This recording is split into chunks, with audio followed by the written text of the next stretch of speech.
Hello दोस्तों, कैसे हैं आप सब। उम्मीद सभी अच्छे होंगे। अमर आप सबका स्वागत करता है। जैसा कि आप लोग जानते हैं कि अमर टीम के द्वारा जब भी कोई सूचना दी जाती है वो बेहद महत्वपूर्ण होती है और आपके लिए लाभदायक अवश्य होती है। आगे बढ़ने से पहले मैं आपको बता दूं कि आज कुछ महत्वपूर्ण सूचनाएं आपके लिए मैं लेके आया हूं, तो उम्मीद करता हूं कि पूरा वीडियो आप लोग ध्यान से सुनेंगे और चीज़ों को समझने की कोशिश करेंगे। आप लोग वीडियो को कट करके सुनते हैं, जिसकी वजह से चीज़ों को समझ नहीं पाते हैं और बाद में आप लोग भ्रमित होते हैं। कल मैंने एक वीडियो डाला था आपके लिए, जो कि जूनियर इंजीनियर 2016 की मैंने संभावित कटऑफ बताई थी। तो संभावित कटऑफ मैंने उसमें लगाया था, शब्दों का प्रयोग किया था संभावित। तो वो कटऑफ हो सकती थी, उसके ऊपर भी जा सकती है कटऑफ और उसके काफ़ी नीचे भी जा सकती है। तो उस चीज़ को आप लोग थोड़ा सा सोच समझ करके और फिर उसके बाद से चीज़ों को मनन करके आगे बढ़ते रहिए। क्योंकि हम लोग का ये जो संभावना होती है या फिर जो संभावित कटऑफ होती है, ये ऑफिशियल तो होती नहीं है। ऑफिशियल तो तभी आपको आपके सामने डिक्लेयर होगा जब आयोग उस पर कोई चर्चा करे या आयोग उस पर कोई नोटिफिकेशन निकाले। तब तक तो केवल हम लोग आपके आग्रह पे और आप लोगों के रिक्वेस्ट से हम लोग एक संभावना व्यक्त करते हैं। और ज़्यादातर संभावनाएं सही भी होती हैं, लेकिन गलत भी होती हैं। आप लोगों ने बहुत वीडियो में देखा होगा, संभावनाएं बहुत सही भी होती हैं और संभावनाएं बहुत गलत भी होती हैं। तो ये मात्र ये कि ये संभावना के अनुसार हम लोग जो भी इन्फॉर्मेशन देते हैं वो देते हैं, लेकिन हम लोग कोशिश करते हैं कि जो सूचनाएं दें और जो संभावनाएं व्यक्त करें वो आपके लिए लाभदायक हो और 100% सटीक हो।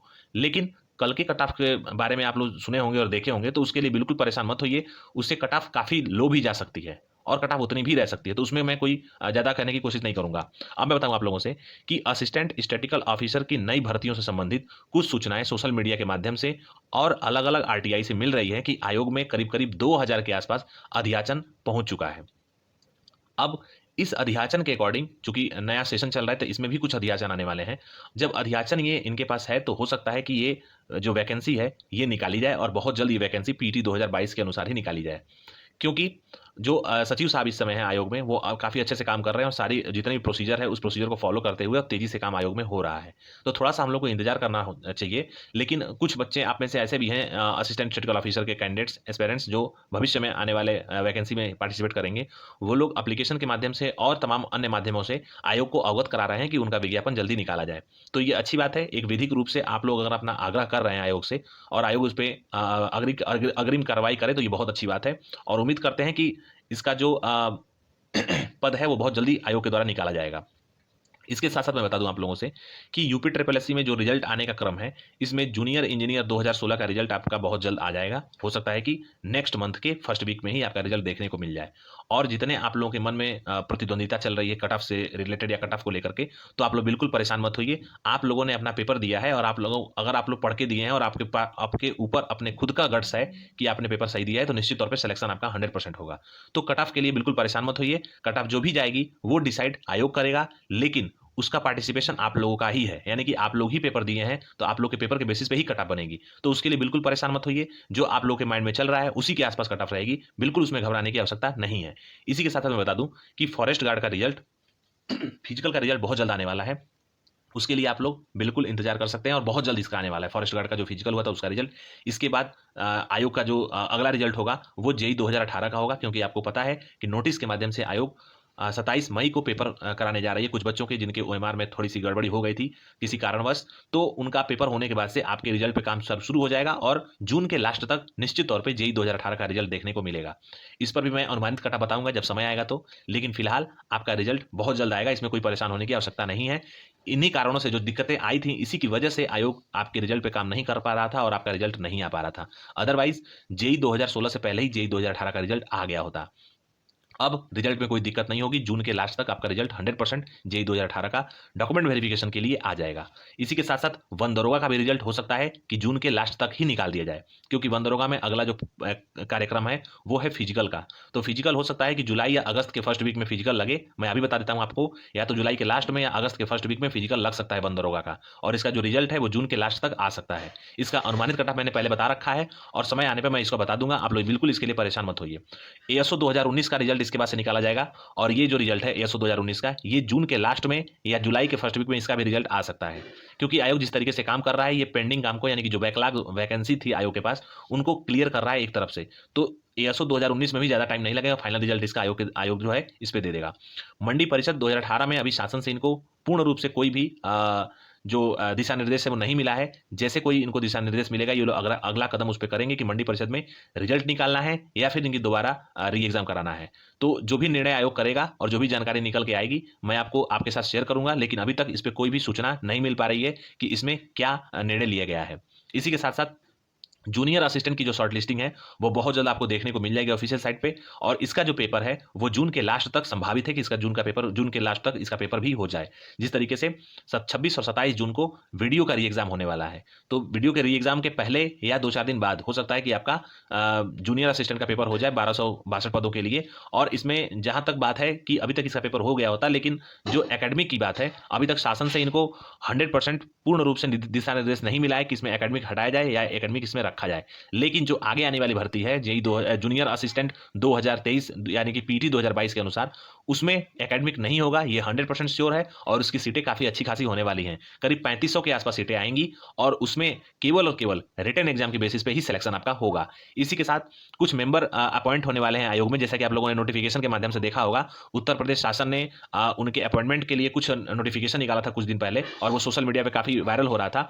तो उसके अकॉर्डिंग देखा जा रहा है और अनुमान लगाई जा रही है कि जून तक हो सकता है कि 15 से 20 जून तक इनको नए मेंबर मिल जाएं आयोग को। जैसे ही नए मेंबर मिल जाएंगे तो 18/5/2016 का जो इंटरव्यू है वो शुरू हो जाएगा। इसमें कुछ डॉक्यूमेंट ऑलरेडी सबमिट हो चुके हैं और कुछ डॉक्यूमेंट के लिए सबमिट कराने के लिए नोटिस निकल चुका है, जो कि 6/6/2023 तक जमा करना है। इसके बाद भी कुछ नोटिस निकलने वाले हैं। और एक चीज मैं बता दूं आप लोगों से, असिस्टेंट स्टैटिस्टिकल ऑफिसर 2016 में जो डायरेक्ट रिक्रूटमेंट के थ्रू यानी कि इंटरव्यू के बेसिस पे सिलेक्शन होना था, तो मैंने आपसे पहले बताया था कि इसमें शॉर्टलिस्टिंग के समय और जब डॉक्यूमेंट सबमिट हुआ था उस समय 2019 के आसपास, तो उसमें पर्याप्त रूप से बच्चे नहीं मिल पाए थे, जिसकी वजह से दोबारा कट ऑफ डाउन करके बच्चों को बुलाया गया है। और ये सूचना मैंने आपको पहले ही संभावना व्यक्त कर दी थी कि हो सकता है कि एसओ में दोबारा लिस्ट निकाली जाए कट ऑफ को डाउन करके। और आप लोग देखिएगा, जो 16 पदों के लिए डॉक्यूमेंट वेरिफिकेशन के लिए निकाला गया है नोटिस, हो सकता है कि आने वाले दिनों में इसका दोबारा भी नोटिस आए। जब बच्चे इनको पर्याप्त रूप से नहीं मिलेंगे इंटरव्यू के लिए, तो फिर ये नोटिफिकेशन निकालेंगे। तो निश्चित तौर पे आयोग तब तक नोटिफिकेशन निकालता रहता है जब तक कि उसको बच्चे सही तरीके से यानी कि डॉक्यूमेंट के अनुसार सही, और एक जो उनका मानक है कि कितने सीट पे कितने बच्चों को बुलाया जाए इंटरव्यू के लिए, जब तक वो मानक पूर्ण नहीं होता है तब तक वो लोग मेरिट को डाउन करते हुए और लिस्ट निकालते रहते हैं। जैसा कि आप लोगों ने प्रूफ रीडिंग में देख चुका है, जो कि प्रूफ रीडर का पोस्ट आई थी आयोग में और अभी क्लियर हुई है पिछले दिनों। इसी के साथ साथ इसमें एक्सरे टेक्नीशियन के भी कुछ पद हैं, आरटीआई अनुदेशक के भी कुछ पद हैं, मिल्क सुपरवाइजर के भी पद हैं। तो मिल्क सुपरवाइजर का और असिस्टेंट स्टैटिस्टिकल ऑफिसर का आ चुका है नोटिस। अब एक्सरे टेक्नीशियन का और आरटीआई अनुदेशक का बहुत जल्द आपको नोटिस देखने को मिलेगा, तो उसके लिए बिल्कुल परेशान मत होइए। पैरेलल आयोग बहुत ज्यादा काम कर रहा है इसमें पैरेलल में, यानी कि अभी डीबी खत्म हुई है असिस्टेंट स्टैटिस्टिकल ऑफिसर की, और एएनएम की डीबी भी अब समाप्त हो ही गई है। तो इसके साथ साथ जो है आयोग इसी पे जैसे कि शॉर्टलिस्टिंग का काम भी चल रहा है, जैसे कि जो फॉर्म आ रहे हैं उनका शॉर्टलिस्टिंग, और फिर उसके बाद से जो फॉर्म सही पाए गए या नहीं सही पाए गए, फिर उसके बाद से उनका नोटिस बन रहा है। तो इन सब पे यानी कि सीधी भर्तियों पे भी काम चल रहा है, और आयोग का मानना है कि जल्दी से जल्दी 18/5/2016, 16/4/2016 और 2015 में जो सीधी भर्तियां हैं इनको कंप्लीट कर लिया जाए। अब जैसे ही मेंबर आएंगे 15 जून के आसपास, तो मेंबर के अपॉइंटमेंट होते ही आपके इंटरव्यू शुरू हो जाएंगे, और जिनके डॉक्यूमेंट वैलिड पाए गए हैं उनके इंटरव्यू शुरू हो जाएंगे एक एक करके, जो कि अलग अलग पद के लिए ऑलरेडी डॉक्यूमेंट सबमिट कराया गया है। अब मैं बता दूं आप लोगों से कि नए विज्ञापन के रूप में जूनियर असिस्टेंट का विज्ञापन आने वाला है, एजीटीए का विज्ञापन आने वाला है, लेखा संबंधित कुछ पद हैं 520 के आसपास पद हैं वो आने वाले हैं, जूनियर इंजीनियर का भी पद आने वाला है, कंबाइंड पैरामेडिकल एग्जाम भी आने वाला है, यानी कि करीब 1000 पद होंगे, जैसा कि चेयरमैन साहब ने अपने उसमें बताया था, इंटरव्यू में बताया था। तो और कुछ स्पेशल लोअर के भी पद हैं जो कि इसमें आने वाले हैं। तो ये सारे पद आने वाले हैं, लेकिन फिलहाल वीपीओ के पद निकाल दिया गया है आयोग के द्वारा। अब जूनियर असिस्टेंट के पद पे काम हो रहा है, और हो सकता है कि जूनियर असिस्टेंट का इसके बाद से पहला विज्ञापन देखने को मिले आपको। इसके साथ साथ एजीटीए में कुछ अभी आयोग और डिपार्टमेंट से के बीच में कुछ अभी पत्राचार हो रहा है, और अभी वो कंप्लीट नहीं हुआ है। तो आप लोगों से मेरा रिक्वेस्ट रहेगा कि आप लोग ईमेल के माध्यम से या फिर किसी और माध्यम से जो कि विधिक रूप से सर्वमान्य हो, उसके अकॉर्डिंग आप लोग जो है आयोग को सूचित करें कि ये विज्ञापन आपका एजीटीए बहुत दिन हो गया आए हुए, 2018 का विज्ञापन आया था और करीब करीब 6 साल हो गया और अभी तक कोई विज्ञापन इसमें नहीं आया, तो इसका विज्ञापन निकाला जाए, और बच्चे बहुत ज़्यादा परेशान हैं। तो इस रूप से आप लोग आयोग को अवगत कराएं, सचिव साहब से अवगत कराएं कि आपका विज्ञापन भी जल्दी देखने को मिले। इसी के साथ साथ बताना चाहता हूं कि जितने भी लोग आप में से यूपीपी कांस्टेबल के हैं वो लोग बिल्कुल तैयार रहें, आपका विज्ञापन की सूचना बहुत जल्द आपको देखने को मिल जाएगी ऑफिशियल वेबसाइट पे। तो कभी कभी जब भी आपको टाइम मिले तो ऑफिशियल वेबसाइट को विजिट करते रहिए, और जितने भी लोग हो सकता है अनुमान लगा रहे हो कि हाँ उनका जो एज है वो आ पाएगा, यानी कि वो एज क्राइटेरिया में अपने आप को एलिजिबल पाएंगे, तो वो लोग प्रिपरेशन को अच्छे तरीके से करते रहें, क्योंकि विज्ञापन आने के बाद से इसका भी भर्ती प्रक्रिया बहुत तेजी से कराई जाएगी। इसके साथ साथ उत्तर प्रदेश शिक्षक भर्ती की बात मैं बता दूं तो इसमें काफी अच्छे पद खाली होने के चांसेस हैं, जो कि वैकेंसी के रूप रूप में निकलने वाले हैं। 2024 के पहले ये वैकेंसी आएगी। इसके पहले पहले यूपी टीईटी पक्का 100% एक बार और यूपी टीईटी कराई जाएगी उत्तर प्रदेश सरकार के द्वारा, और उसके बाद से इन शिक्षकों की भर्ती की जाएगी। टीजीटी पीजीटी के लिए बहुत जल्द आपको विज्ञापन सूचना देखने को मिलेगा, जो कि पेपर के लिए होगा। और जो इनका एक शिक्षा चयन आयोग जो बन रहा है वो लगभग 90% बन के तैयार है, और जैसे ही इसमें कार्यवाही शुरू होगी तो सबसे पहले टीजीटी पीजीटी का ही एग्जाम इनके द्वारा कराया जाएगा। तो मैं उम्मीद करता हूं कि आप लोगों को पूरा वीडियो ध्यान से सुने होंगे, और इसी के साथ साथ मैं आप लोगों को एक और इन्फॉर्मेशन देना बात करेंगे। यूपी ट्रिपल एससी का वीडियो का जो री एग्जाम होने वाला है उसके लिए चक्षु प्रकाशन ने एक बुक लॉन्च किया है, जिसमें आप लोग के लिए जो कंटेंट रखा गया है वो काफ़ी प्रिसाइज वे में रखा गया है। और आप लोग देखेंगे तो इसमें 20 प्रैक्टिस सेट है, और 20 प्रैक्टिस सेट का जो आंसर है वो लास्ट में दिया गया है। और इसमें पुराने पैटर्न से लेकर के नए पैटर्न को फॉलो किया गया है। सबको इसमें समग्र तैयारी करने के लिए आप लोग कम समय में ज़्यादा तैयारी करने के लिए इस बुक को आप लोग परचेज कर सकते हैं। आपके नज़दीकी जो बुक स्टोर्स हैं वहाँ पर मिल जाएगा, और आप लोग इसको ऑनलाइन में भी देख सकते हैं। डिस्क्रिप्शन में इसका लिंक परचेज करने के लिए डाल देता हूं, तो कृपया आप लोग इस बुक को ले सकते हैं, क्योंकि कम समय में ज़्यादा तैयारी करने के लिए इस समय जरूरी है कि आप लोग कम समय में ज़्यादा तैयारी कर सकें। तो ये बुक आप लोग के लिए लाभदायक हो सकती है, और ये बुक काफ़ी अच्छी है। तो उम्मीद करता हूं कि आप लोग पूरा वीडियो ध्यान से सुने होंगे और चीज़ों को समझने की कोशिश किए होंगे। आप लोग बिल्कुल किसी भी भ्रम में ना पड़ें, अपनी तैयारी को अच्छे से करते रहें, और जो भी कंटेंट आपको सुटेबल मिले आपके पेपर के लिए उसको तैयार करते रहें। आपके लिए बहुत बड़ी अपॉर्चुनिटीज़ मिलने वाली हैं उत्तर प्रदेश सरकार के द्वारा, और ऑलरेडी आपको यूपी ट्रिपल एससी के द्वारा अब कार्यप्रणाली तेज होती हुई दिख भी रही है। तो उम्मीद करता हूं कि आप लोग अपनी तैयारी को अच्छे से करेंगे, और इससे ज़्यादा इन्फॉर्मेशन लेने के लिए आप लोग इस चैनल से जरूर जुड़ें। इस चैनल को सब्सक्राइब करें। टेलीग्राम चैनल को आप लोग जरूर सब्सक्राइब कर लीजिए, क्योंकि मैं सारा इन्फॉर्मेशन उसमें शेयर कर देता हूं विद इन सेकंड। तो आप लोग टेलीग्राम ग्रुप से जुड़ जाएं, और इसके साथ साथ आप लोग इस चैनल को सब्सक्राइब करें, शेयर करें, लाइक करें, और जो भी कुछ भविष्य में आपके लिए कुछ नया सूचना मिलेगी मैं तत्काल आप तक पहुंचूंगा। इन्हीं अच्छी बातों से दोस्तों मैं वीडियो को वाइंड अप करना चाहता हूं। जय हिंद।